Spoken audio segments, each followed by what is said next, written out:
All right, with the economy booming this year, now I hope all of those who are fortunate will consider donating to what has now become one of my favorite organizations this holiday season, and I have personally many times contributed to, and that's Building Homes for Heroes. Now, the organization, they gifted 11 homes in 11 weeks in honor of Veterans Day, and they hope to give one mortgage-free home every 11 days every single year. And I hope you'll join me in supporting this amazing organization, buildinghomesforheroes.org. Hi, folks. Welcome to the Sean Hannity Show. My good friend, I just love the guy. You probably think, well, it sure sounds like Sean, but actually it's not. This is Louie Gohmert, and I am a lowly legislator from Texas, and honored to be here for Sean today. So we've got some great guests during the show. We'd love to hear from you and take your questions and comments. So feel free to call in at 800-941-7326, 800-941-SEAN, and that's SEAN. So, hey, how about this impeachment thing?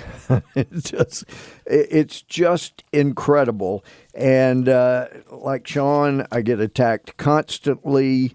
And it's amazing, as my chief of staff often says, when you're over the target, you're taking flack.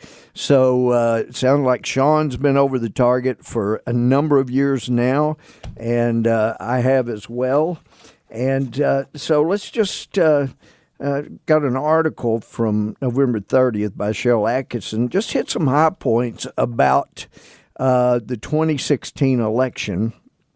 And people are continuing to say, as my very dear friend Jerry Nadler said on the floor when he accused me of spouting Russian propaganda, when it's not Russia propaganda at all. And in fact, as I went around and had to come back around, by the way, when somebody accuses you of something inappropriate or calls you a name or something like that, under the House rules, you have the right to be recognized and demand that his words be taken down. Normally, it results in the person saying, well, I didn't mean to say that about you, or withdraw the comments. But if it weren't for double standards, as Chris Plant said, there'd be no standards at all. And so they violate their own rules constantly, and that's a problem. But the truth is, we know there were Ukrainians that were trying to throw the election Hillary Clinton's way. And in fact, even though it's not a reliable source, Politico back in January 2017 and Yahoo News, also not just the greatest source, but they were reporting on the Democratic National Committee consultant, Alexandra Chalupa, who had worked under the Clinton administration. She reportedly acknowledged in her 2017 interview with Politico that she worked as a consultant for the Democratic National Convention, or Committee, rather, and during the 2016 campaign.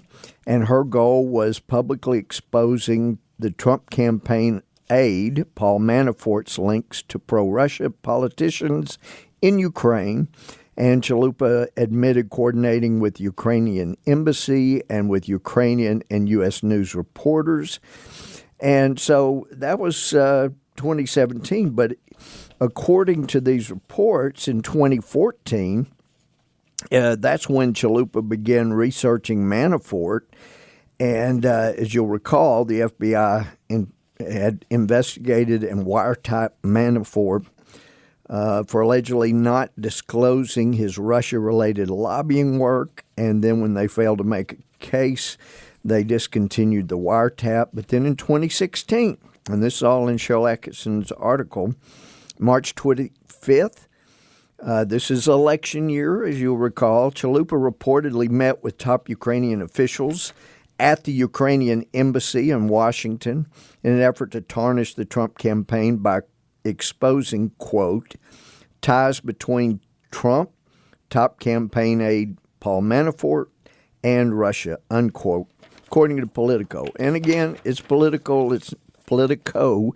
It's not that reliable of a source, but this is what they reported. Of course, then August 8th, a guy named Peter Strzok wrote to Page that they would stop Trump from becoming president.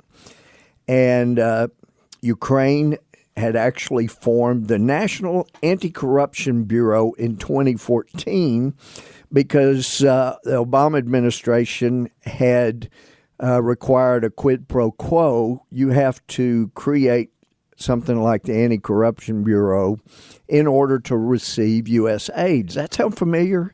Yeah, it's okay for an administration to do that. August 19th was when Manafort resigned as Trump campaign chairman. And the same day, Ukrainian parliament member Sergei Leshchenko, who was part of the Petro Poroshenko bloc, the political faction, held a news conference to draw attention to Manafort and Trump's pro-Russia ties. That was in Ukraine. The original link to a photograph of that news conference was recently removed, however.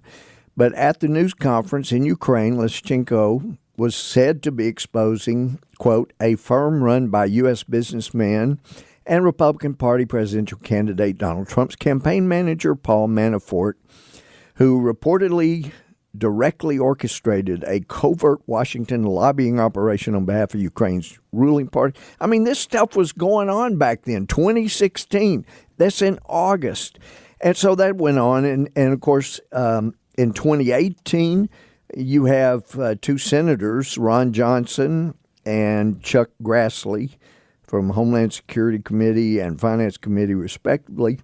They've asked Attorney General William Barr and FBI Director Christopher Wray, good luck on Wray doing anything helpful, but for various records, including forensic images of Chalupa's devices. And they're also seeking records from the National Archives to obtain White House visitor logs reporting any meetings between Chalupa, Ukrainians, and Obama officials. So, I mean, that stuff is going on. I'm amazed that you would have somebody either as ignorant or as corrupt as that, to the point that they would say that bringing up those Ukrainian reports is actually spreading Russia propaganda. But, that's what some people have to say. So I also wanted to point out with the Fisa court, it's supposed to be renewed in the coming years, and it's been amazing. I got to Congress when President Bush, George W. Bush, was starting his second term, and then there were the 8 Obama years, and now we're in, thank goodness, the Trump years. But it's amazing how many people will badmouth the FISA courts and the Patriot Act, and then when it comes time to renew them, reauthorize them, holy cow, people come out of the woodwork from both parties saying, yeah, we've really got to do this. I've been uncomfortable with the Patriot Act. I've had concerns, and it got down in 2005 or 6 when it was first reauthorized. I would not give in until we got sunsets. The Republican chairman was furious with me. There were promises made by the Justice Department to any other Republican members that wanted to have sunsets. But as I pointed out to the other Republican members before the hearing started, look, the Republican Attorney General's office has not provided the information we've been requesting for years until the sunset came up. It's important to have sunsets. And I would submit that there are some things that need to be sunset. But it's been a couple of years ago that I just could not believe, as a former felony judge in Texas, I couldn't believe that the FISA judges were not upset and had not called some of these people before him or her or them and sent some people to jail for actually committing a fraud upon their courts. And I am deeply offended that this one FISA judge finally, after all these years, says, well, she's concerned and we need to look back at anything that was submitted by this one FBI agent. Are you kidding me? There was an article back in June of 2018 when I was questioning Rosenstein. I mean, if somebody brought an application for a warrant and an affidavit for a warrant, they had to swear they were verifying the truth of everything in there. You can't verify the truth if you hadn't even read it. So I was grilling Rod Rosenstein on whether or not he read it. And this article by Craig Bannister, CNS News, June 29, 2018, quotes me as saying, when you approve a FISA application in your mind, does that mean you should read it and understand what's part of it? Rosenstein says, you should certainly understand what's part of it, sir. And I said, but you're parsing words. So does that mean you need to read it? In your opinion, is that correct? Rosenstein, well, it depends on the circumstance. I couldn't believe this guy. He signed that fourth application verifying the truth, and he's sitting there saying, yeah, he doesn't really read it. He kind of knows what's in it. I mean, there should not be another application for a FISA warrant ever granted by a court until when and if these things are taken care of and are addressed. This is nuts. But in any event, this is Louie Gohmert. I'm sitting in for Sean today. We're so glad you joined us. We're going to take a break, and we're going to come back with your calls. And we'd love to hear from you. Again, the number is 800-941-7326, 800-941-SEAN. And want to shout out to the station where I normally listen to Sean, KTBB, Paul Gleiser, and crew in Tyler, Texas. Y'all come on back. This is the Sean Hannity Show. Hey, becoming an informed consumer about CBD products, the latest in wellness trends, is just smart. Now, if that's you, you'd be wise to learn about CBD products when you go to cbdistillery.co. Now, CBD gets confused with medical marijuana. Folks, there is a massive difference. Why? CBD is extracted from the hemp version of cannabis. No psychoactive high whatsoever. You can buy it without a prescription. And while further studies are needed to fully comprehend the potential benefits of CBD, the results so far are very compelling. Now, bottom line is you can read up on your own, become informed, decide for yourself at cbdistillery.co. Now, again, the website, cbdistillery.co. So to recap, if you're into wellness and like reading about what's trending and how it can impact you and your life, you'd be wise to read up on CBD products. And the smart place to start is cbdistillery.co. That's cbdistillery.co. One more time, cbdistillery.co. The way we operate in the Department of Justice, if we're going to accuse somebody of wrongdoing, we have to have admissible evidence and credible witnesses. We need to prepare to prove our case in court. And we have to affix our signature to the charging document. That's something that not everybody appreciates. There's a lot of talk about Fisa applications. And many people that I see talking about it seem not to recognize what a Fisa application is. A Fisa application is actually a warrant, just like a search warrant. In order to get a FISA search warrant, you need an affidavit signed by a career federal law enforcement officer who swears that the information in the affidavit is true and correct to the best of his knowledge and belief. And that's the way we operate. And if it's wrong, sometimes it is, if you find out there's anything incorrect in there, that person is going to face consequences. Well, how about that? That was Rod Rosenstein as the Deputy Attorney General telling us there'd be consequences. And yet, turns out he didn't read applications he signed. So unless he was lying when he said there would be consequences, which should have consequences as well, he needs to have some consequences, and hopefully we'll get there. But let's take a call from New Jersey. Jane, welcome to the Sean Hannity Show. This is Louie Gohmert. Oh, hello, Congressman. It's very nice to speak with you. Oh, Merry I'm just Christmas. Louie. When I was a judge, you had to call me judge. I'm just Louie. But Jane, you had a question. Yeah, well, my question is, when the CIA notified the FBI that Carter Page was not working for the Russians, he in fact was working for the CIA, they continued with the investigation. And where was the CIA leadership stepping in and saying, wait a minute, we gave you information that Carter Page was working for us, yet you're continuing to do surveillance on him and getting Fisa applications and trying to paint him as a foreign agent when he wasn't. And my concern is those people that were involved with all of this, when the Durham report comes out, I only hope that they don't get a slap on the wrist and, they did this, but don't do it again. Yeah, well, and I hope, It's a great question, and it's because you're a thinking person, and a thinking person like yourself would wonder, why didn't they jump in and stop it? They knew that Carter Page was not a Russian asset. He had done work for them. So I don't know. It seems to me that there has to be some corruption. For heaven's sakes, you had Brennan, you had Clapper. We know these guys would lie, and they didn't seem to have a problem. It certainly didn't appear they had a problem lying under oath, because they did have to come back and say, that wasn't accurate, at least. That appears to be another problem. And look, I'm not expecting anything from Horowitz's report.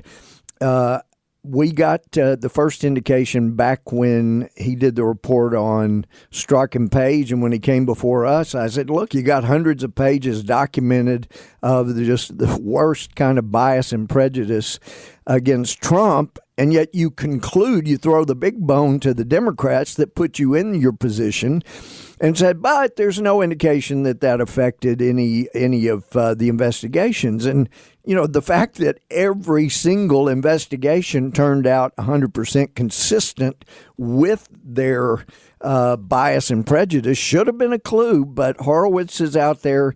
Yes, he shows some corruption, but then he soft pedals and back pedals. So I'm hoping more from Durham and Barr than I have seen at all from Horowitz. But Jane, please keep thinking like you are. That's a brilliant question. They should have protected Carter Page.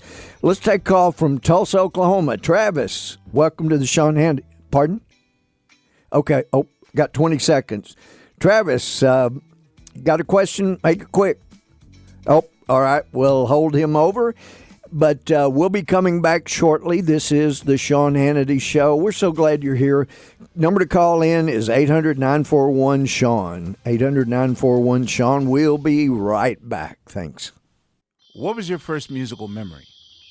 Or the first album you ever purchased? Or that first concert you ever attended? My name is Questlove of the legendary Roots Crew, and those are some of the things I want to know about when I and my team Supreme sit down with the guests for a new episode of my podcast, Questlove Supreme. Each week we chat with one of our favorite creators and thinkers, and we find out what makes them great. It's not about gotcha journalism or trying to get the most salacious story, although, hey, I'm not opposed if someone wants to spill some tea all over the table. It's really about acknowledging the influences and the hours upon hours of work that goes on not only when the spotlight's turned on, but also long before the spotlight has even been plugged in. Listen to Questlove Supreme on the iHeartRadio app, Apple Podcast, or wherever you get your podcast. All right? Cool.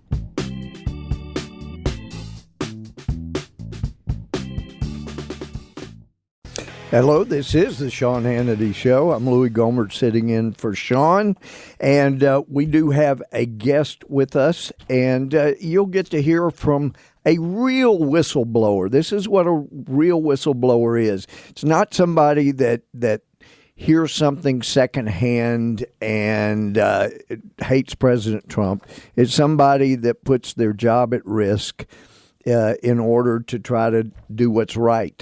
And this person's name is Adam Loevinger. Adam was working as a strategist in the Pentagon's Office of Net Assessment, ONA. And he's also an adjunct professor at Georgetown University's McCourt School of Public Policy and McDonough School of Business. And since the spring of 2014, he's co-taught the first and only course in net assessment in an American MBA program.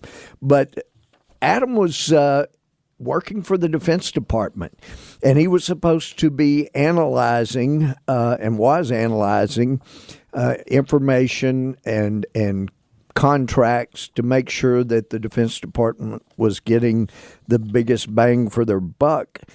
And so he found a problem that he didn't think they were getting their money for, and he reported it. And as a result, he's, I guess, Adam, are you there?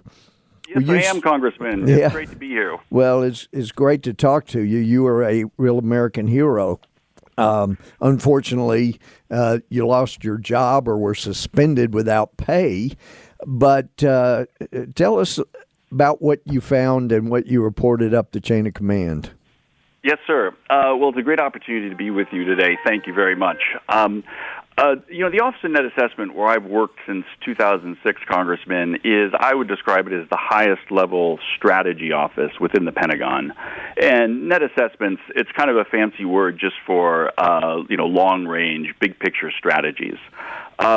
What I've found is I was brought into the Pentagon in 2006 to work on Iraq and Afghanistan, and it became clear to me quite quickly that those campaigns were not being governed by strategies. And so I went to work for the highest level strategy office in the Pentagon, and what I've found is that the office over time has really become derelict in its duties.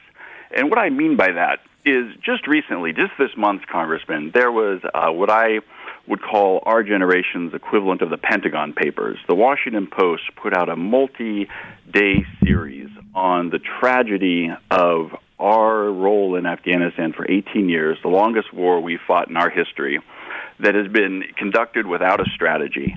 2,300 Americans dead, 10 times that number wounded, nearly $1 trillion spent on that conflict, and the overall conclusion of a report that the Washington Post had to litigate to get out of the Pentagon was that we had no strategy. Yeah, it's really remarkable. And this is the Sean Hannity Show. I'm Louie Gohmert talking with a true whistleblower, Adam Loevinger, and let's go straight to what you found that got things stirred up for you. You had discovered USAspending.gov reported was $1.06 million in contracts through 5 payments beginning in 2012 to a guy named Stephen Halper. Is that correct? That's correct, sir. Really, the flip side of whistleblowing and, addressing up the chain of my command that the highest level strategy in the office in the Pentagon wasn't doing its job was that what was this office doing? What was the office doing with tens of millions of taxpayer dollars? What it had become, Congressman, is a slush fund to distribute tens of millions of dollars to politically connected contractors. And Stephen Halper, who has been in the news quite a bit as a figure who spied on the Trump campaign, he was getting money from the Office of Net Assessment to do things that had nothing to do with net assessments, nothing to do with high-level strategies, as well as some of Hillary and Chelsea Clinton's friends. And so the office was hijacked, derelict in its duties, not doing the high-level strategies strategies that our warfighters need to fight and prevail in America's war. They're just paying other people for what you couldn't find was anything in return. It seemed like correct. If the DOD is going to pay somebody, there ought to be a quid pro quo and not just paying them. And were you the one that had identified a contractor named the Long-Term Strategy Group, whose president is Jacqueline Neumeyer? Was that you? Well, so what I identified, Congressman, is there were numerous examples of so that was just one of them. I would deem gross mismanagement. Yeah, our time is about to run out, so I wanted to get to the heart of what got you in trouble. But that was apparently, Chelsea Clinton and Neumeyer attended each other's weddings. In 2011, Chelsea said that Neumeyer was her best friend, according to this article. But when you saw that we were paying over $1 million to Stephen Halper, didn't you put that in a memo and send it up the chain? Yes, I did, sir. I reported, up the chain of command, as every whistleblower is supposed to, that this was, and by the way, I'm the only lawyer in the office, so I have a double duty, not only as a civil servant, but as a lawyer, to report what I see as gross mismanagement. And it was clear to me, and I reported up the chain of command, that I thought this was an illegal use of a contractor, in this case, Stephen Halper. And, what we found is that, whistleblowers get destroyed. If you want to identify that the highest level strategy office is derelict in its duties, and you report that, and you report that it's, doing things it shouldn't be doing, the whistleblower gets destroyed. That's what I've learned from this experience. And that's what we've seen. It's what Tony Schaefer experienced as a whistleblower. And it appears, and especially documented in the Epoch Times article about you, that security clearances are how they go about, preventing people from working and in an administration and cleaning up the mess. But you didn't even have any idea that Stephen Halper appeared to be setting up the Trump campaign at the time you were finding all these payments, did you? No, I didn't, sir. I was just doing my job. It was yet another example, and I would say it's exhibit, B, C, or D, take your pick, of the gross mismanagement that I was identifying. That's, he was one of it. But Adam Loevinger, what's scary to me is, you would think, well, gee, we know there was some corruption in the FBI. We know at the top levels. We know there was some in the DOJ. And it certainly appears there was some over in the intel community, but to find out the DOD, the Department of Defense, was paying somebody involved in this effort to bring down Trump, first to defeat him and then to have him impeached, is just really extraordinary. Now, so what is your status right now, Adam?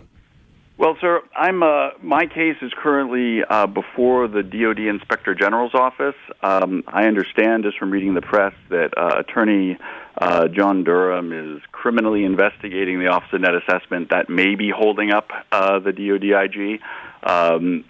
So the DOD IG report on my case was begun in 2017.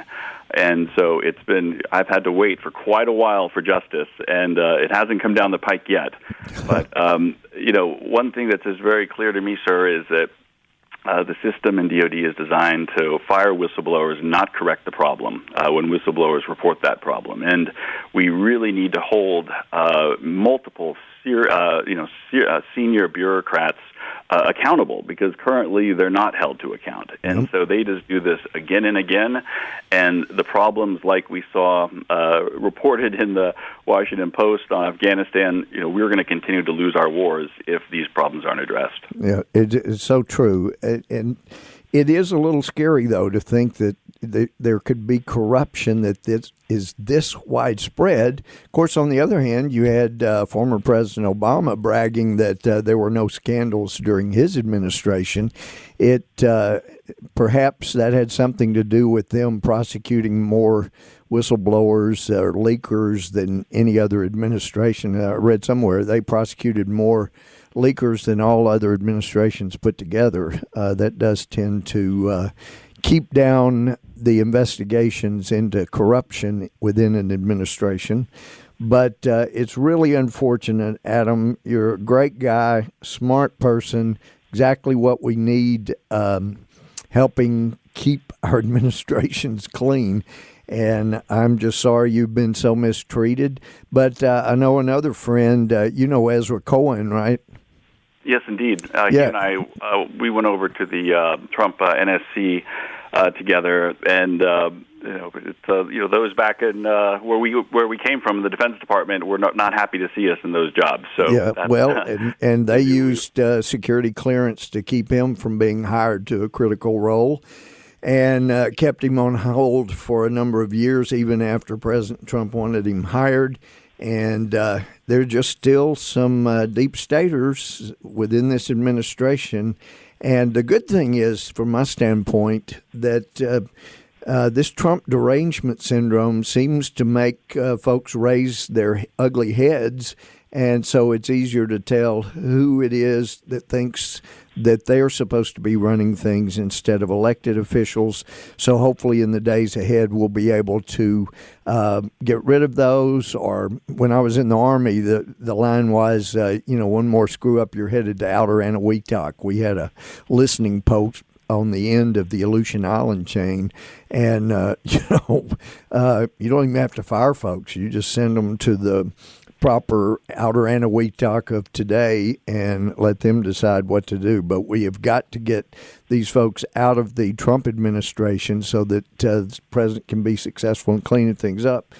But, Adam, we got to take a break. That was Adam Loevinger, a true whistleblower, that not one liberal came to his defense when he identified corruption. Not one. And that's a true whistleblower, not somebody that heard things secondhand. So we will be right back.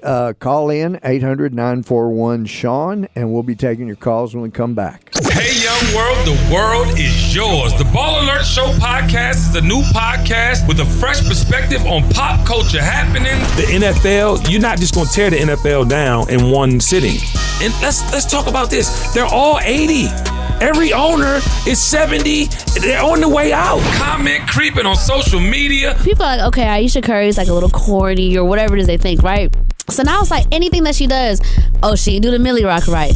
Oh, she didn't explain City and Hot Girl Summer right. Oh, she, like, damn, like, it's y'all are alive. Baller Man. My man is in jail and I started to like someone else. I know it's not right, but I really can't fake what I'm feeling. What should I do? And we even cover world news. It's your lifestyle specialist, Kenny Burns. With your favorite Ethiopian Sue Solo. And the kid, Ferrari Simmons. Make sure you check us out on our brand new podcast, The Baller Alert Show Podcast.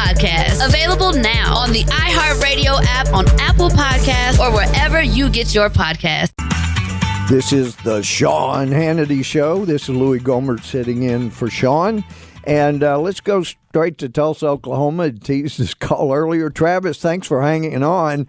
You had a question. Yes, Louie. Great honor to speak with you. My pleasure. I had a question. Yep. So, do you think Nancy Pelosi is just sitting there trying to hold on to the impeachment articles to hope and pray that the Senate gets, more Democrats in it and ultimately they can pass it along? Well, it's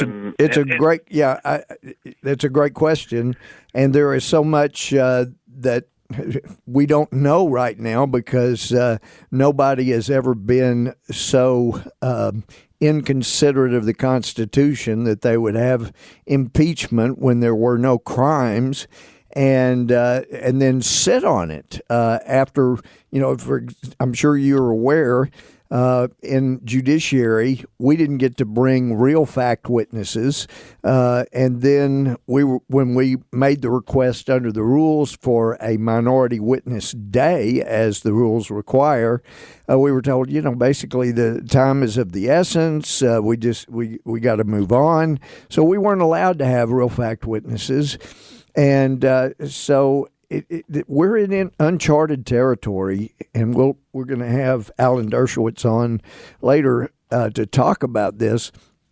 But the problem for the Democrats is if Pelosi wanted to sit on it and hope that Democrats won the majority in the Senate next November, then, McConnell will still be in charge up until January of 2021 when they're sworn in, and that's when that Congress ends. And if she has not sent impeachment to the Senate before then, or the Senate has not taken up impeachment and said, look, your own resolution says that you passed, that you voted to present this to the Senate, and so thank you very much, we're taking it, they could go ahead and have the trial. The Democrats in the House might try to stop them, but if they don't send it down at the end of this Congress, that impeachment should not still be active. And in fact, if we take the House back over in January, we could vote to recall it anyway, even if somebody were arguing that it was still active. We could vote to pull that down. So it's an interesting idea, but I don't see how that would work for Pelosi. I think she bit off more than she originally wanted to. I think she wanted to be lashing out at Trump and throw enough mud at him that it would help them defeat him in 2020. But I think she got forced into this by the left wing of her party. But we are out. We'll be back shortly. Hello, I'm John. And I'm Josh. And we're the hosts of Serious Rap, a new weekly hip-hop podcast premiering on iHeartRadio. Me and John have been friends for over 20 years. Every week we get together to talk about hip-hop, life, politics, whatever comes to mind. But let me ask you, if you had to play one episode or one segment of Serious Rap to get a new listener to understand, like, oh, this is what these guys are about, this is what their show is like, which one would you pick? Maybe the one where we pitch ourselves as the next host for the AVN Awards. Adult video newsletter? Yeah. Do they still send out newsletters for porn? Yeah, I call them the Porn Awards. Yes. God. So, I mean, if you are interested in hearing that kind of crazy stuff, conspiracy theories, strip club stories, porn awards, mixed in with a little hip-hop, then we're the podcast for you. Come on. So, yeah, when you can, check out Serious Rap premiering on the iHeartRadio network, the iHeartRadio app, Apple Podcasts, or wherever you get podcasts.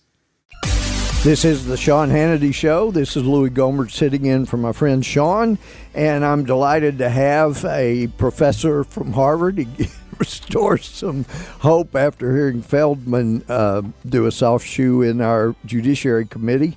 But Alan Dershowitz was the youngest professor at age 28 to youngest full professor of law in its history, and he had the Felix Frankfurter professorship from 93 until 2013 when he retired. But, he is an honest, honorable person, and we're delighted to have Professor Alan Dershowitz on the Sean Hannity Show.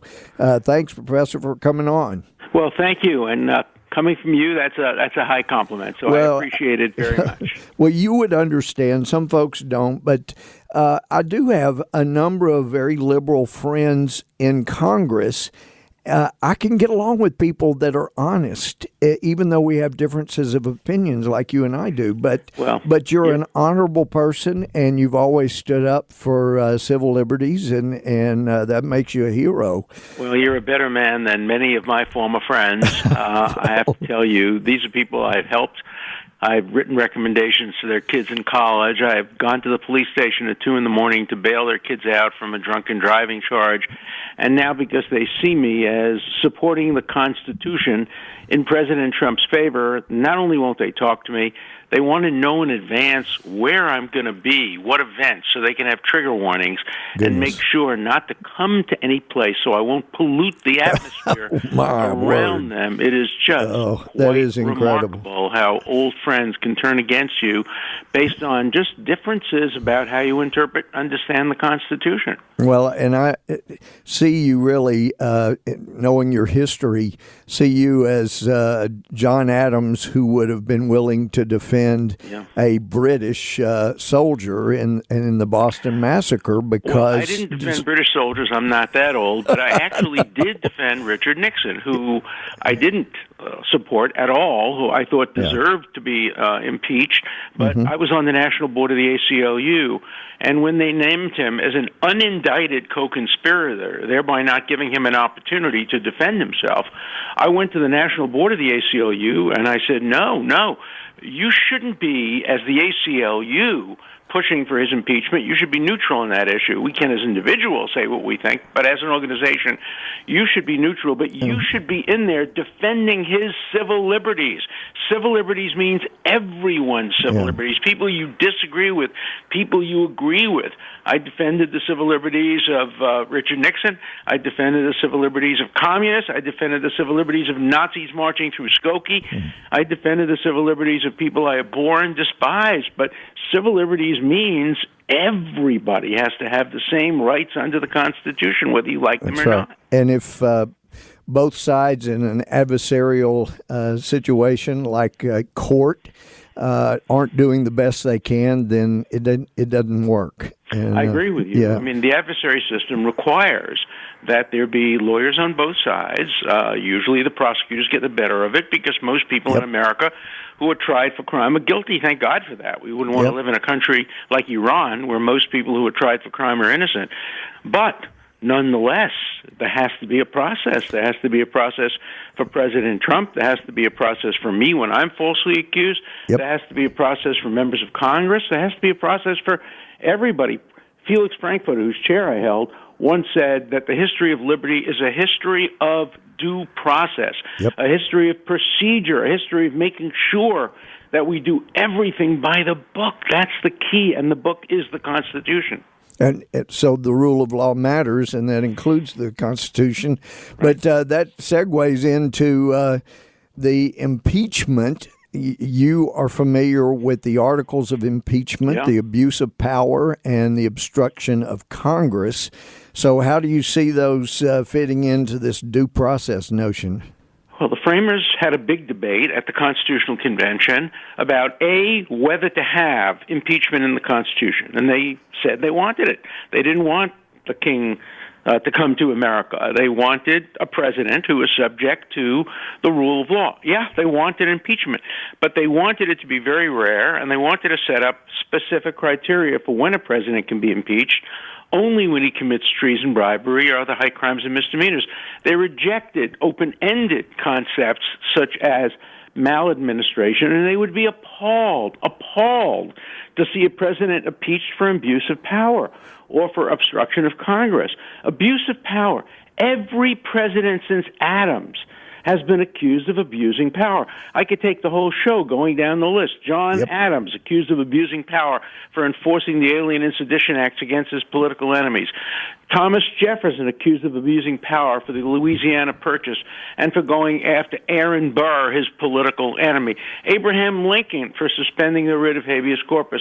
Franklin Delano Roosevelt for detaining 110,000 Japanese Americans. John Kennedy for wiretapping Martin Luther King. You go down the list and down the list and down the list. The idea that a president can be impeached because the political opponents think he's abused his power would just be Hamilton and Madison's nightmare. And then the other charge is even more dangerous, obstruction of Congress. As you said in the beginning, we live within an adversary system. Impeachment is an adversarial concept. Some people want him impeached. He's on the other side. He is under no obligation to cooperate with those who want to impeach him. He has every right to invoke every procedural safeguard and say, go to court, take me to court. If the courts rule against me, fine. Then you can enforce the subpoenas, but we're not going to voluntarily comply with partisan subpoenas. So both of those articles of impeachment are unconstitutional and in themselves constitute an abuse of power. Well, it's amazing, though, and you mentioned the word maladministration. That was part of the discussion back in the Constitution. And it was my impression, and after a decade of sitting on felony cases as a judge, some things little flash red lights. But I got the impression from, and I want to be sure and say his rank correctly, Lieutenant Colonel Vindman, that since he prepared the talking points for President Trump when he spoke to President Zelensky of Ukraine, and Trump did not follow his talking points, it really appeared to irritate him because, as he basically said, that was my area of expertise. Well, but that shouldn't lead to Trump. You can't tell President Trump what to say. Exactly. Obviously. Yeah. Yeah, but he thought he created the foreign policy, and the president should go along with it. But this is serious, and we had a caller earlier, Professor Alan Dershowitz, for those just joining, who was saying, what if Pelosi wants to hold it until she sees if the Democrats take the majority in the House? But I don't think they can hold that over to another Congress. Do you? No, I don't. And in fact, if they hold it any period of time beyond a few more days, maybe after the new year begins, I really do think that President Trump's lawyers could go to court and seek a declaratory judgment saying either Pelosi has to announce there has been no impeachment, because you don't have an impeachment until you send over the articles. I don't believe that's the law, but either announce that or the Senate has to start its trial. You can't have a situation where the president has been impeached by the House and there's no process in place for him to be able to vindicate himself and be acquitted. The impeachment process is a process. It doesn't begin and end with the House. It just begins with the House. It's a two-step integrated process. And the president has the right now to be tried in the Senate if he chooses to. Otherwise, he has the right also to make a motion to dismiss. He could make a motion in front of the Chief Justice saying, look, the two articles of impeachment don't state impeachable offenses under the Constitution. How John Roberts would rule on that, nobody knows. Rehnquist did not rule on that when Clinton made a similar motion. But look, we're on uncharted waters. We've never seen a president impeached on grounds that don't appear in the Constitution. Yeah, well, especially high crimes and misdemeanors. I mean, we don't even have a misdemeanor here, much less a high crime. So it does stretch the bounds of credulity. But I'm so grateful that you're such an honorable person. Stand up and call things like you see them. I love seeing you get the courageous award that David Horowitz, not to be confused with I.G. Horowitz, that doesn't have that much courage, not like David, but you're an amazing person. You're an American icon, and I'm sorry for what you've been through. You've even had false allegations thrown at you, which apparently is the way you go when you can't agree with somebody these days. You try to destroy them and their families. And it's the easiest thing in the world to make a false allegation. This is an allegation by a woman I never met. She hid her emails, and then we finally got her emails. And in the email, she admits she never met me. And then she wrote a manuscript, which also she tried to suppress. And in the manuscript, she said she never met me. She claimed she saw me once talking to Jeffrey Epstein about business, but she never met me. And then we have our own lawyer on tape saying she was wrong, simply wrong. It was impossible for her to have been in the same place as me. We have the former head of the FBI investigating from top to bottom. We have her best friend. We have her talking to the FBI saying who she had sex with, not me.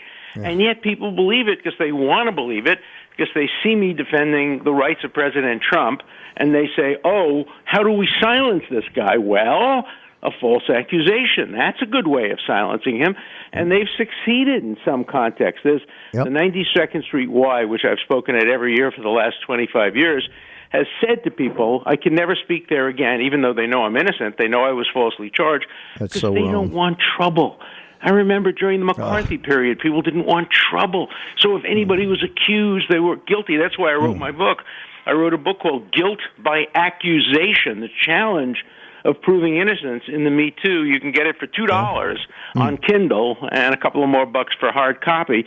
But I think if you read it, you'll see there's just no evidence that I ever met this person, and yet here I am accused, and people look at me as if I did something wrong. I've had a wonderful marriage for 36 years. I've been, during the time of this allegation, I have never looked at another woman other than my wife, and yet I'm accused. How do you protect yourself? How do you protect your children from being accused? Your nieces, your nephews. That's where due process has got to come in. If you don't have due process, you can't be protected. And, at this point in your career, with all of the efforts you've had through the decades, standing up for due process and the rule of law and trying to make sure everyone got treated fairly, it is such a travesty for you to be at this point and unable to defend yourself. Well, I'm in some people's eyes. I'm going to court. I'm suing a woman, and I probably will end up suing her lawyer as well, because, people like this don't do it on their own. They do it because lawyers push them into it. And her best friend said she was pressured by her lawyers to accuse me because her lawyers saw a pot of gold at the end of their rainbow. Well, they ain't getting no pot of gold. They're if they suborn perjury, they should go to jail and they should be disbarred. And I'm pushing very aggressively for that result. Well, I hope that happens. I hope it works out for you. I appreciate it. Because you're a great American, and we just appreciate your being on and explaining things. I would love to have had a class under you. Your understanding of the Constitution, it really is iconic, and we appreciate you coming on Sean Hannity Show. Thank you, Professor. This is the Sean Hannity Show. Number to call, 800-941-SEAN, and we will be right back after this word.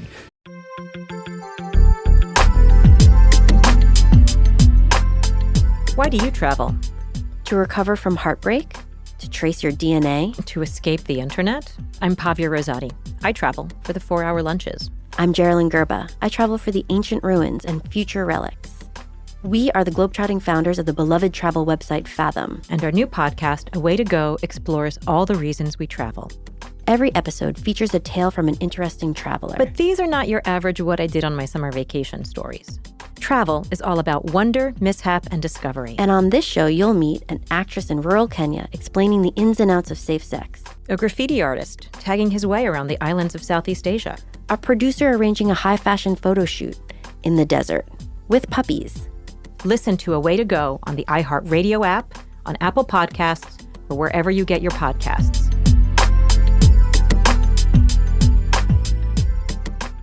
This is the Sean Hannity Show. This is Louie Gohmert sitting in for Sean. And we have a good friend. We've been friends for many years. He's a guy that knows about standing up for what's right and what it costs you in the way of slings and arrows coming from the left. He was the chairman of the House Intel Committee, and now he's the ranking member, which means he has to sit by the chairman and endure the lack of due process. But welcome, Devin Nunes, congressman from California's 22nd District, to the Sean Hannity Show. Judge Gohmert, you're sounding good, man. Right after Christmas, before New Year's, it doesn't get any better. Now, Devin, I just said you're a truthful, honest guy, and then you come on and say I sound good. You know, people question your credibility right off the bat, but they know you and know, you've endured quite a bit after you first tried to do what was right and get to the bottom of these abuses back when, so much was classified. Now so much more has come out. But you have not had an easy life since all of this corruption began in going after candidate Donald Trump, right? Well, that's true, Louie, but you have to remember, if they're shooting at you, that means you're right over the target. That's true. The more I got attacked and the more vicious it became, the more I knew that we were right where we needed to be. And you're starting to see that, even some in the mainstream media, not very many, but some, are having to admit that we were right the entire time. What the House Intelligence Committee Republicans did and said at the time, that there was massive corruption. And, of course, the Horowitz report proved that even beyond our wildest expectations, because there were certain things that even we didn't know about. But, of course, we wanted to get as much of that out to the public as possible. Yeah, and you did. You got everything released that you could in the time you were chairman. But, and in fact, that there are stories out today that Adam Schiff still has not released some of the testimony. Is that right? That's true. So the roughly 70 interviews that we did in the last Congress, the Republicans did, they were slow-rolled by then the Trump administration, DNI, which, of course, Trump's never had any control whatsoever over the national security apparatus, as I think we all know now. But those are still classified, and Adam Schiff and the Democrats are in no hurry to get them declassified. Now, Horowitz report was so damaging to them because Horowitz found so many facts that people just didn't know about. There's so much evidence there that, now it would be nice to have those declassified, but, it's not necessary. I think Durham, the U.S. Attorney out of Connecticut, has plenty of ammunition to try to bring and prosecute, bring these dirty cops to justice, so to speak.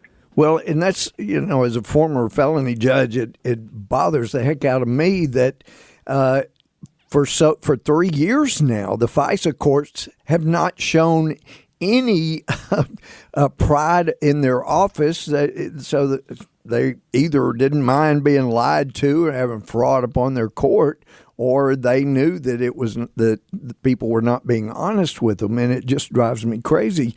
But then to have Horowitz, yes, like you said, in each report he's found these terrible abuses, but he was in that position because of Obama, and somehow at the end he draws conclusions, I would think, and I would say inappropriately, to say, but like with the false information, it was only Kleinsmith that changed a document, basically letting all these other people go. And Devin Nunes is our guest. Devin, it seems to me that if there aren't more than one individual that's held accountable, including being prosecuted and convicted, then I'm afraid this isn't going to stop. What's your thought? Well, we dropped Devin. Well, that is a concern of mine, and it appears that there are a lot of people that are concerned.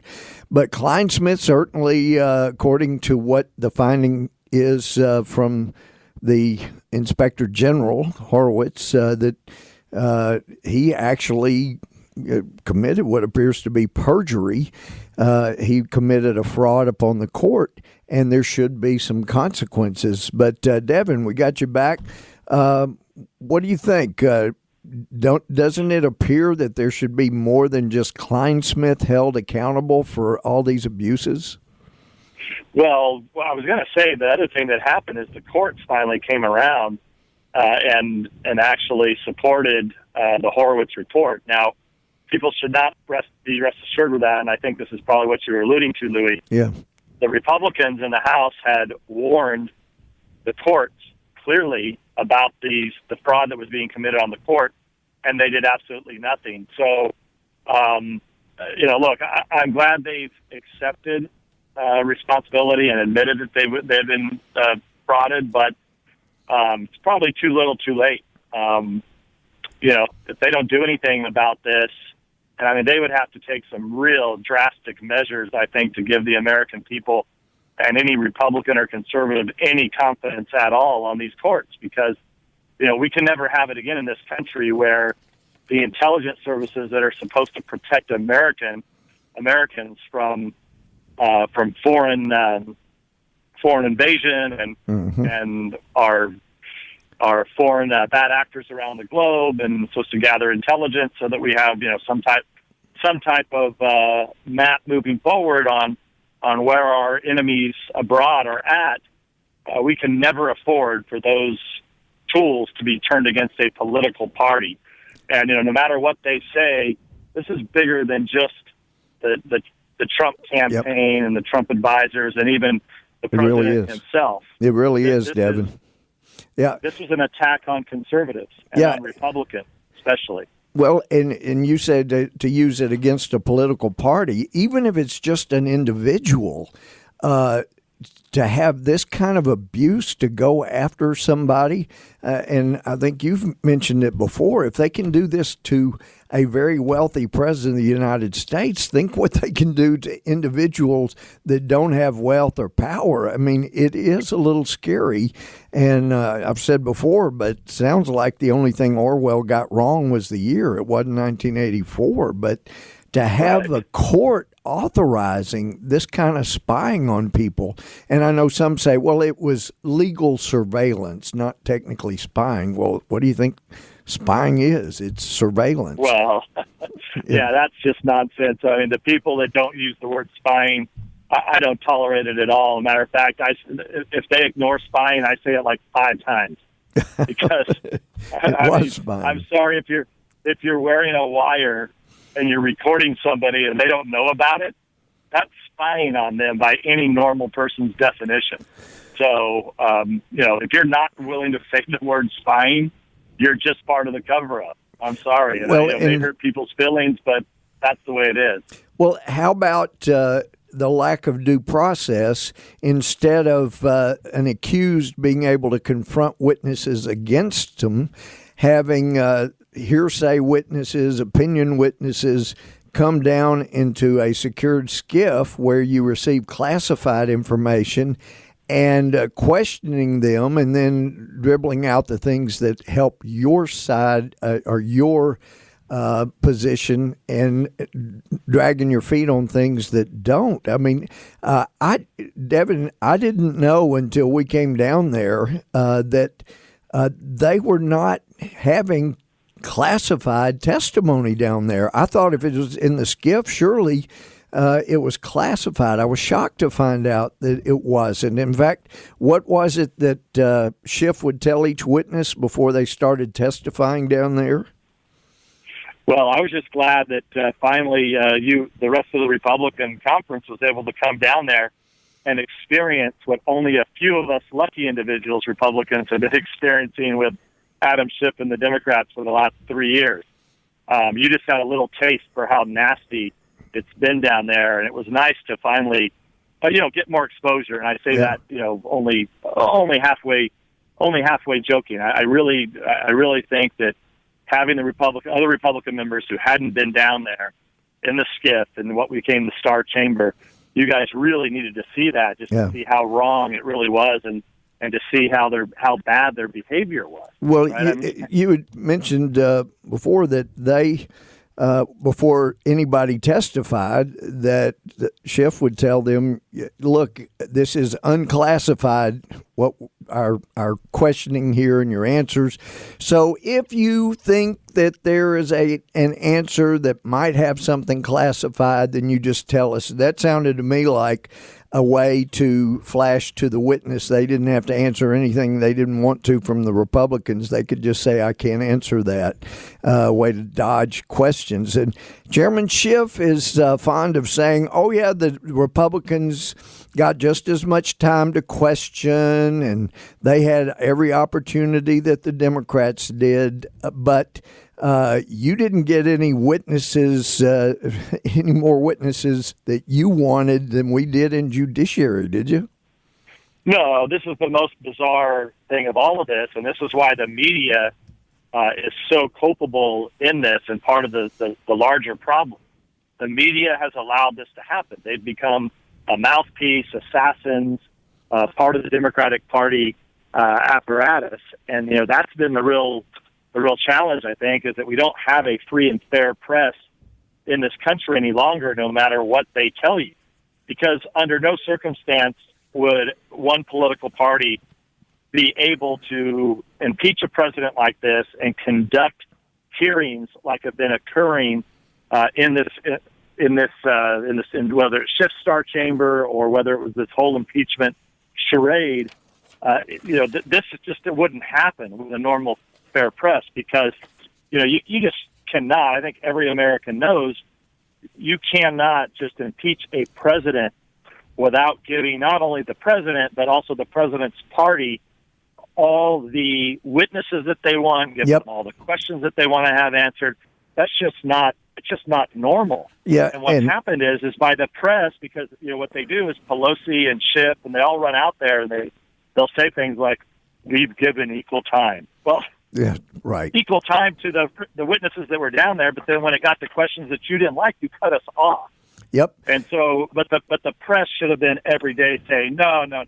There should have been editorials from coast to coast. Yep. It should have been calling on the Democrats to allow Republicans to have every witness that they want so they can prove their case. And what would have happened had we had our witnesses, it would have quickly come out that this really was just a total fraud and just another continuation of the Russia hoax. And what I call it is, it's more like it's the cheap knockoff version of the Russia hoax. That's what this Ukraine hoax. Well, it was amazing to hear Speaker Pelosi saying, oh, yeah, we've been working on this impeachment for 2.5 years. This supposed phone call that gave rise to this impeachment, it didn't happen 2.5 years ago. It only came after the Russia hoax was proven to be just that, a hoax. So I don't know. Has your committee continued to do other things besides pursue the president? Well, even when we had control, when I was the chairman, the Democrats did almost zero work. It was full time on the Russia hoax. Remember how many times they said that they had more than circumstantial evidence of Trump colluding with Russians? Yep. And then you fast forward when Adam Schiff became the chair. I had a meeting. I brought all the Republicans in. I said, well, guys, I know that we've been the Russia committee for the last 2 years. For the next 2 years, we're going to become the impeachment committee. And I think some of our members at the time were like a little taken aback by that, our own Republicans. I don't think they truly understood it. Well, we're running out of time, but I wanted to ask you quickly, there are people that say for anybody to indicate that there were Ukrainians that may have tried to help Hillary Clinton, that's Russia propaganda. That's not just propaganda, is it? Well, the Ukrainians that we have been talking about, it's very, very clear. The Ukrainian ambassador in the United States, along with 4 high-level Ukrainian officials in Ukraine, all had badmouthed the president at the time, candidate Trump, in 2016. It doesn't mean that it was a large undertaking. Government. Yep, that's right. Yeah, like a government. But the Democrats were definitely, they had operatives. It's even worse than the Russians because they had operatives, just like they had Christopher Steele, a foreign operative. They were doing the same thing by having operatives, work with the Ukrainian ambassador to say nasty things about a president, which, as you know, it's almost unprecedented for an ambassador in the United States of America to get involved in politics. Well, Devin Nunes, we hope that you'll be in charge of things shortly. This is the Sean Hannity Show. This is Louie Gohmert, and we'll be right back after this. This is the Sean Hannity Show. This is Louie Gohmert sitting in for Sean. Honored to be here. Glad you're with us. And let me say, so I see on the TV screens we have here in the studio that people are coming after McConnell.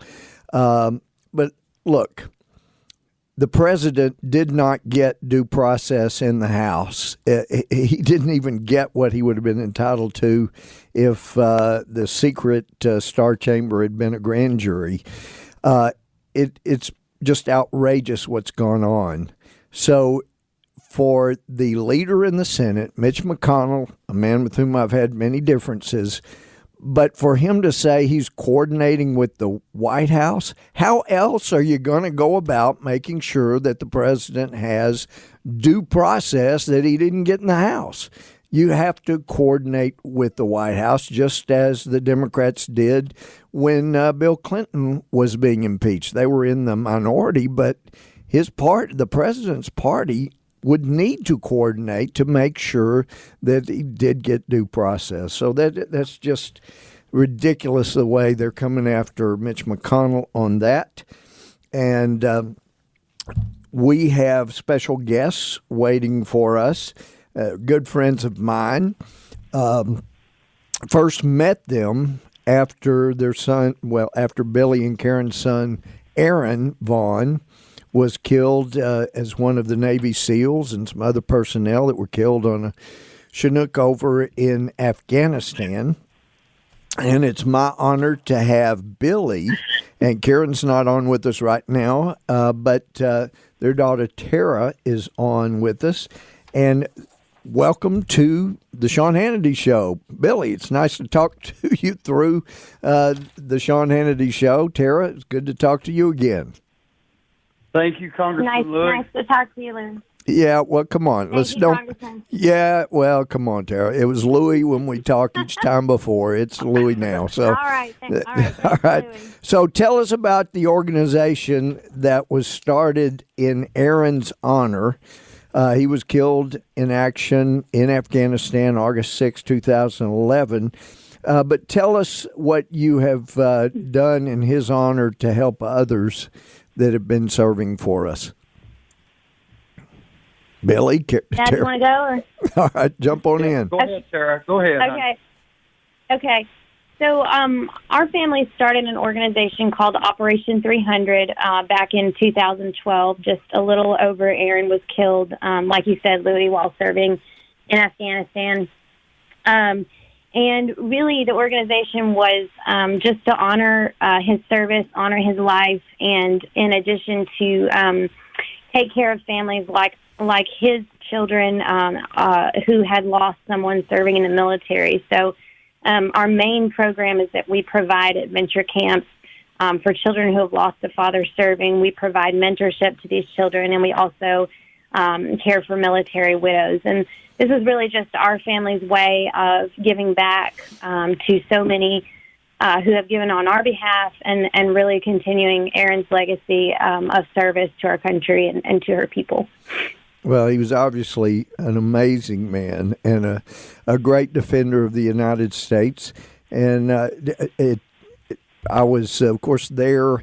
You had Sean Hannity, who has been such a great advocate for what you're doing, and being there in person. Was that a year ago? Was that January of last? Wow, a year ago this weekend. Yeah, wow. Linda and Sean. Wow, a bunch of you were there. Yeah. Well, because Sean was there, it drew a lot of people, and a lot of money was raised.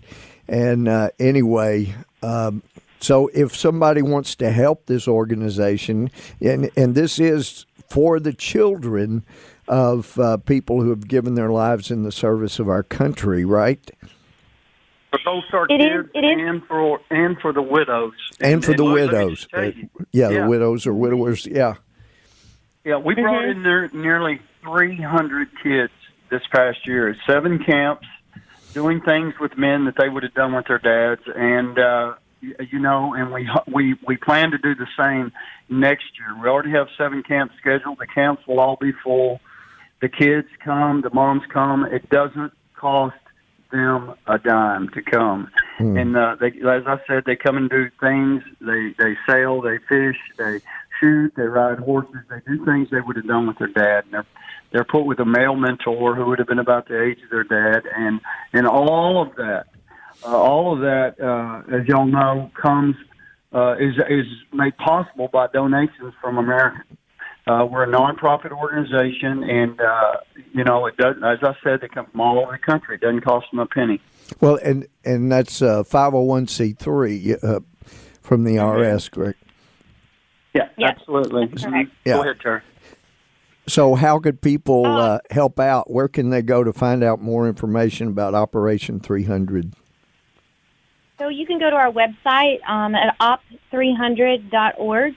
And I do want to mention, too, we have a really cool event coming up January 9th. If anyone is in the Southeast Florida region, Pete Hegseth, as you know, from Fox and Friends, and a veteran himself, is going to come and actually host that event for us in Jupiter, Florida. We still have tickets available. Again, it's January 9th, and you can find that information on op300.org.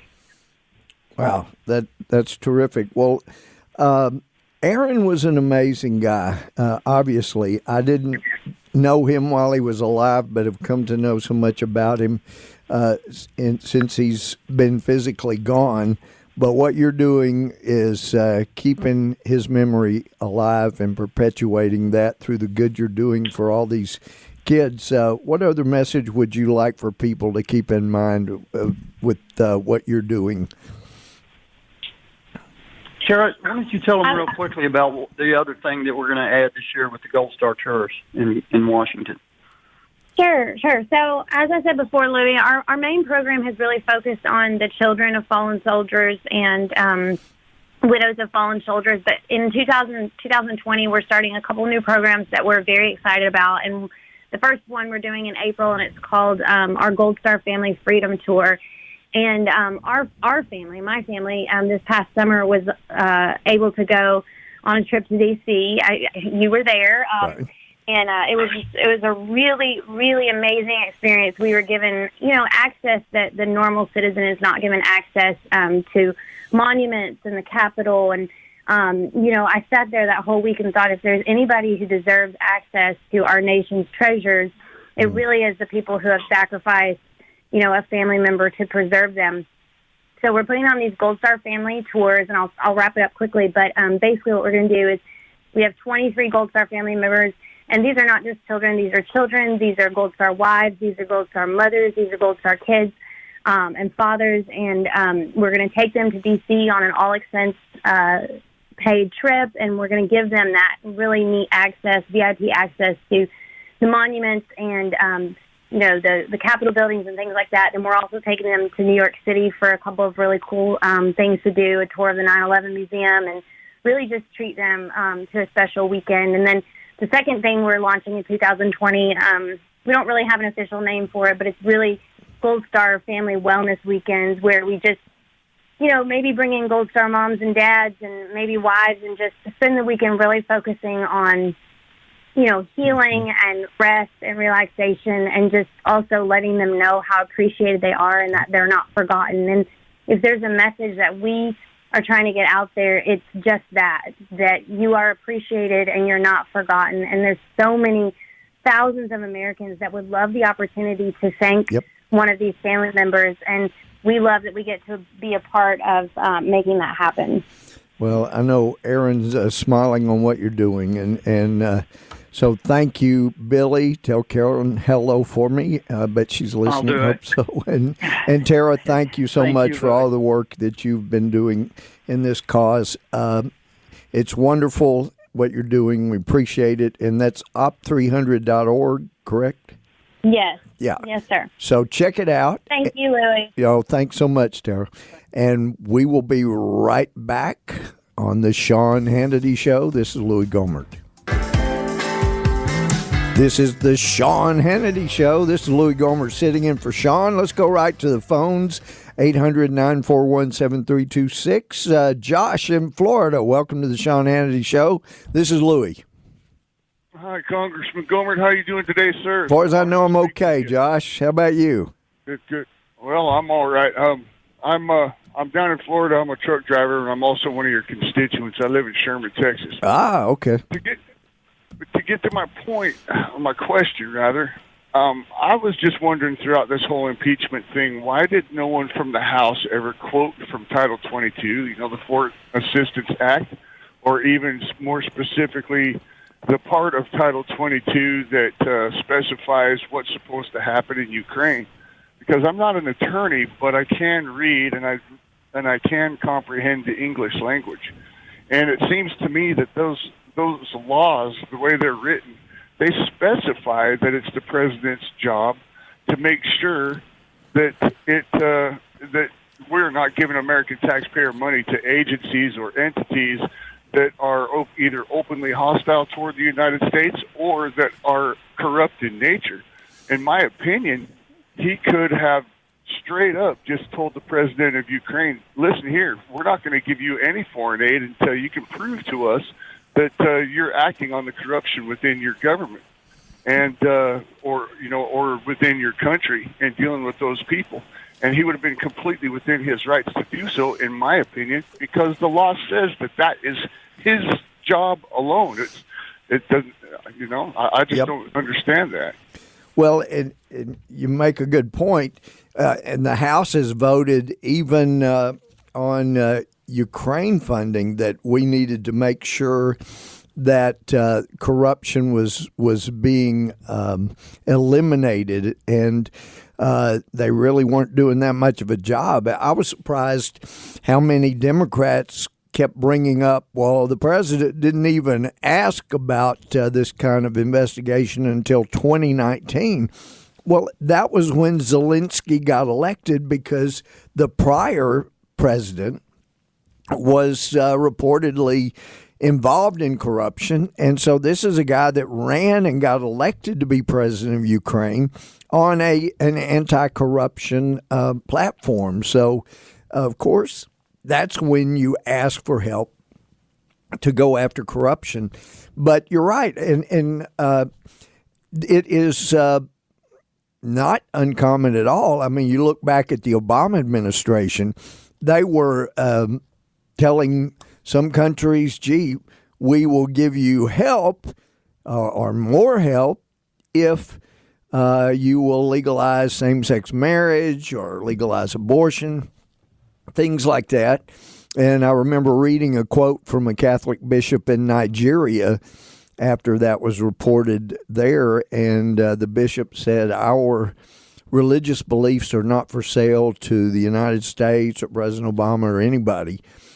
So that stuff has gone on, but especially if it's a country that has been corrupt, certainly we shouldn't be sending our money there. So there is nothing wrong with that. And absolutely there's nothing wrong with trying to get to the bottom of the 2016 corruption. And Josh, I point out, I haven't here on the show, but I pointed out before, one of the consequences of this Democratic effort is that it appears to have stopped Zelensky in Ukraine from getting evidence of the kind of corruption that affected or may have affected our 2016 election. They were certainly trying. There were Ukrainians that were trying, even if the Ukrainian government wasn't. There were certainly Ukrainians trying. So anyway, we do need to get to the bottom of it, and we shouldn't be sending money to countries that are trying to help engage in that kind of conduct. So let's go to Rick in Georgia. Rick, welcome to the Sean Hannity Show. This is Louie Gohmert. Yes, sir. Nice to meet you. Nice to talk to you. Your thinking patterns and so forth. Admire you, and thank you for your service to the Where are you in Georgia? Atlanta. Ah, okay. Well, I spent 4 years, even though it seemed like 20, at a place called Fort Benning, Georgia, if you're familiar with that. Yes, sir. Yes, sir. Yes, so you have a question? Yes, sir. Has this impeachment backfired on the Democrats? Is that why Nancy Pelosi is... I'm not sure what her next move should be. I just get the impression that the tide's turning, and they're not sure what to do. Well, I'm hoping the tide is turning. I'm hoping that people are waking up, because this whole impeachment has been a sham.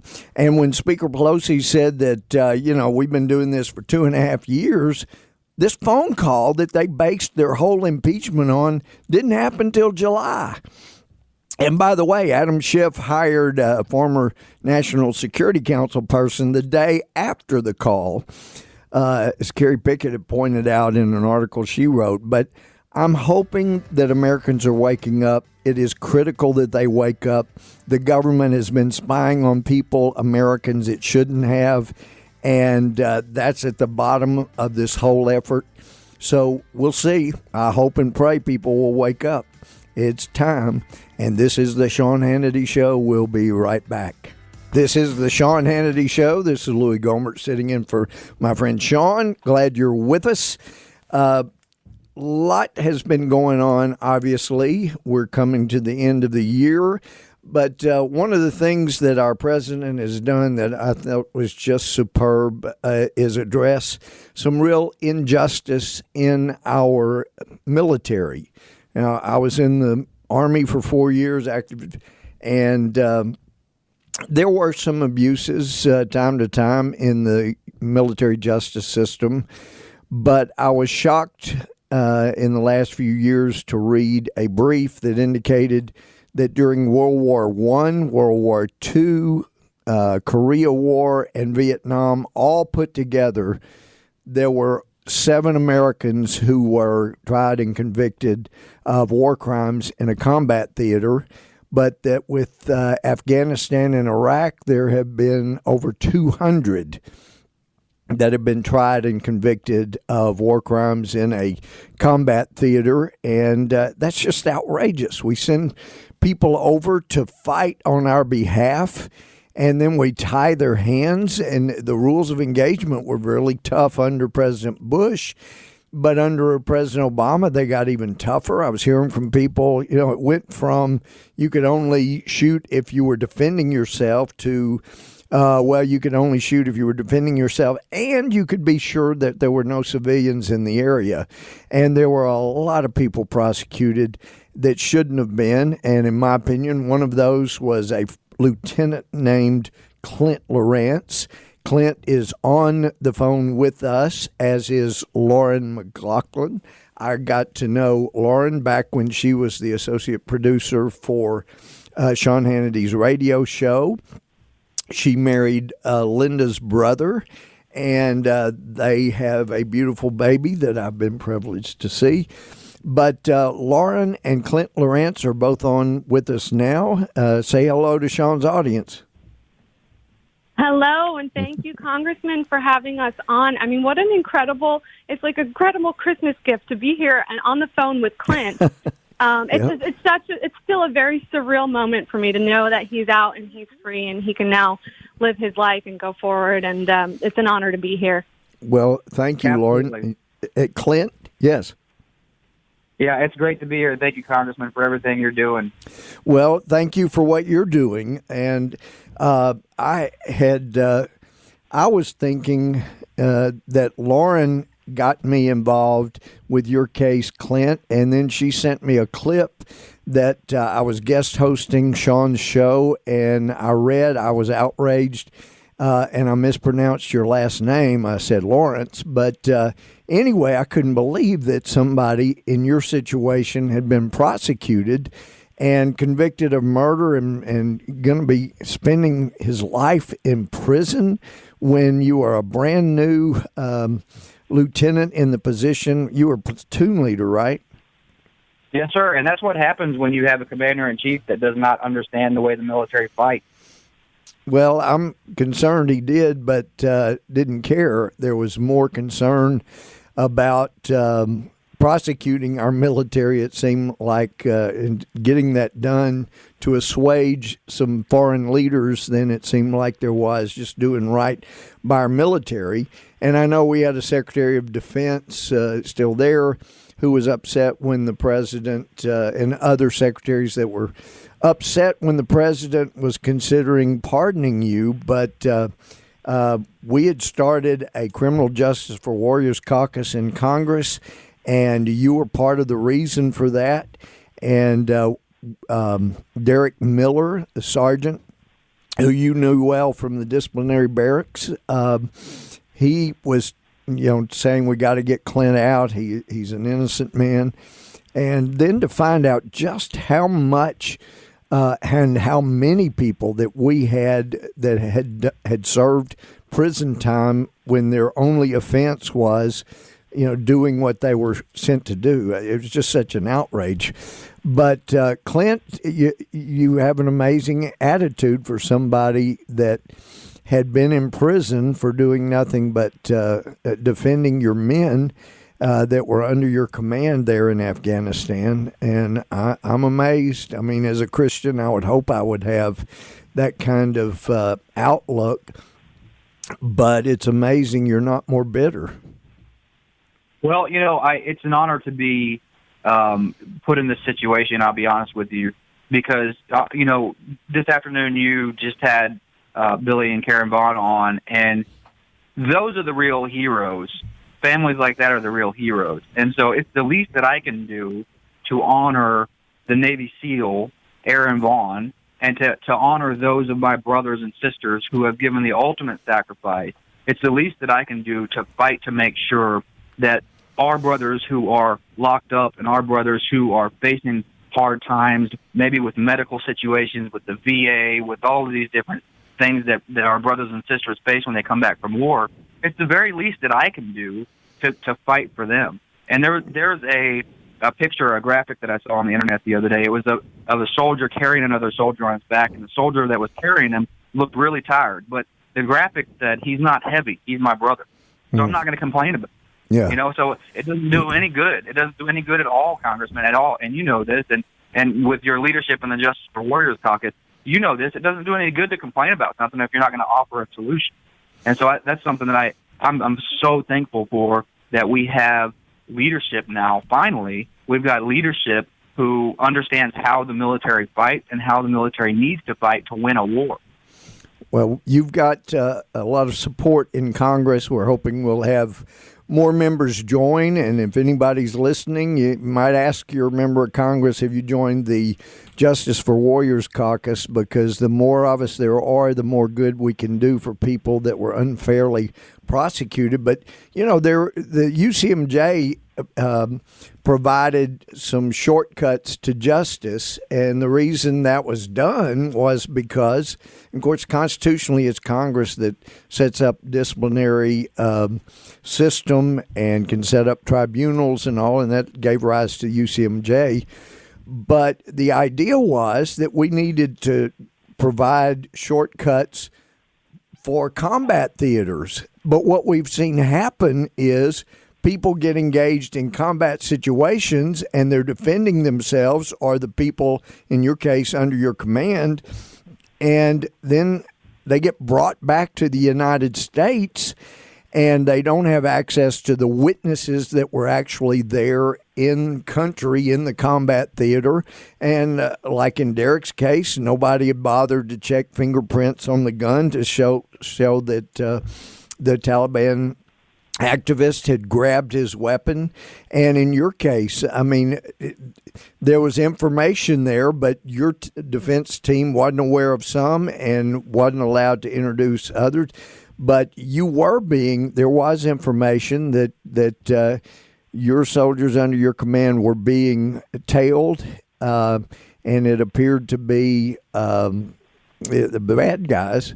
And also that, I believe, wasn't there evidence that one or two of them had fingerprints they had helped make IEDs that had killed American soldiers, and yet the prosecution was saying, oh, yeah, these are innocent civilians. Am I wrong about that? These men, Congressman, these men that the United States government under President Obama said that were innocent civilians, these men had the blood of Canadian and American soldiers and Marines on their hands. These men were responsible indirectly for the lives of our war fighters that we send over there to help fix their country. And then the Obama administration turns around and says, oh, by the way, I'm going to try to make the Afghan president happy, just like they did in several other cases that we've got going on right now. The Biden 4 case that happened in Iraq. And by the way, this is under the Obama administration. It wasn't just about war crimes. It was about any crime. Any crime under the UCMJ was anybody that is subject to the UCMJ under a president like President Obama is you're wide open. And there's nobody to watch your back except for people like the Justice for Warriors and people that actually care. And so it's not just war crime cases. If you have a commander in chief that does not care about the military, then this kind of crap happens. Well, and when President Trump was considering a pardon for you and others, we had a number of secretaries and people in the military that were upset and say, oh, no, the system's working, and if the president intervenes, it's going to devastate morale. But, I've traveled around Afghanistan a good bit and Iraq when we had people there, and from what I'm hearing, morale has gone up tremendously as military members, your pardon and other actions by the president, as people in the military have said, wow, we have a commander-in-chief who has our back. We don't have to worry about a commander-in-chief that wants to suck up to some foreign leader and will throw us under the bus to get that. Isn't that what you've experienced since you've been out? Absolutely. And Congressman, I'll say this. Look, the commander-in-chief understands, President Trump understands this thing right here, this one thing. There's nobody in the United States military who's looking to just go off the res and do whatever they want and just say, I'm not going to follow any rules. I'm going to do whatever I want. There's nobody like that in our military. We've got a very professional, very rule of law military. We've got some great men and women, some of the most talented, articulate, the most amazing men and women in the world are in the United States military. They really are. So we don't have a military like that. And so for anybody to say that President Trump's pardons are going to make everybody just go willy-nilly crazy, that's an insult to the military itself. And that sounds like some nonsense that would come from one of those 4-star generals or admirals sitting in the Pentagon. And look, that's something that is an insult. If anyone who says some nonsense like that does not know or has not spent a day around a member of the world's greatest military, because that's just not how we do things. Nope. And to have a President Trump who understands that is just absolutely it's a shot of nos into the morale, just like you said, of the military. It is. It really is. It's something that, we could go on for. We could start 3 or 4 more wars under a commander-in-chief like this. And, I don't want to. None of us want to. But when you have somebody who has your back, you'll do anything. You in terms of you'll stay up 23 hours a day if you have to. And, because that person loves you, so you love them back. Yep. And so under President Trump, we have a president, and we know it in the military. The United States military knows that the president loves them, and he shows them all the time. And that's not what we had under President Obama. He didn't understand how the military fights. He didn't understand anything about the military. He was okay with giving clemency to people who were traitors to our country and drug dealers and these quote unquote nonviolent offenders from the streets somewhere. And he didn't care. He couldn't even be bothered with military cases because he didn't understand them. And so President Trump understands that. Devastating to morale was not President Trump pardoning you. Devastating to morale was when somebody like Bergdahl was absolutely. Yeah, that was just really a devastating blow to our military. But Lauren McLaughlin, you, after this first came up about the injustice in Clint's case, you stayed on it. You got to know family. You continued to get others involved. You got Linda. You got Sean Hannity involved, and people were standing up for Clint. Oh, it's wonderful to have you as the communications director for the Justice for Warriors Caucus. Thank you for what you did years ago and what you continue to do. And we're going to be an encouragement, I guarantee you, to our military. Clint Lawrence, thanks for loving your country and continuing to love your country. This is the Sean Hannity Show. I'm Louie Gohmert. We'll be right back.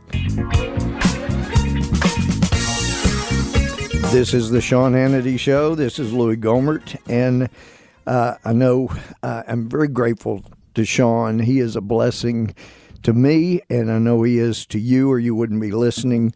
So thank you so much. It is an honor and privilege to be here. We just had Christmas 2 days ago, and where we celebrate the birth of the greatest gift mankind has ever known, Jesus, and we're going to have a new year. I just have a feeling 2020 is going to be a great year. I hope it is for you. I hope and pray it is. This country's in some trouble, and we have still got patriots that love it and are willing to lay down their lives for it. But we're in for a fight. It's, people say, well, we're endowed by our Creator with certain inalienable rights, so why do we have to fight? It's like anything you inherit. If you don't fight for it, bad people will take it. So I'll leave you with this from Ecclesiastes 10:2. The heart of the wise inclines to the right, but the heart of the fool to the left. God bless you. Happy New Year next week. This is the Sean Hannity Show. The Hannity Podcast is out now. On my show, you'll find honest golf talk with powerful opinions, the best instruction, and captivating interviews. I've coached for over 43 years and worked with the best of the best on the PGA Tour. Now I'm sharing all my knowledge with you and telling it like it is on iHeartRadio, which is #1 for podcasts, and it's easy to see why. Listen and follow on Apple Podcasts or on the iHeartRadio app or wherever you listen to podcasts.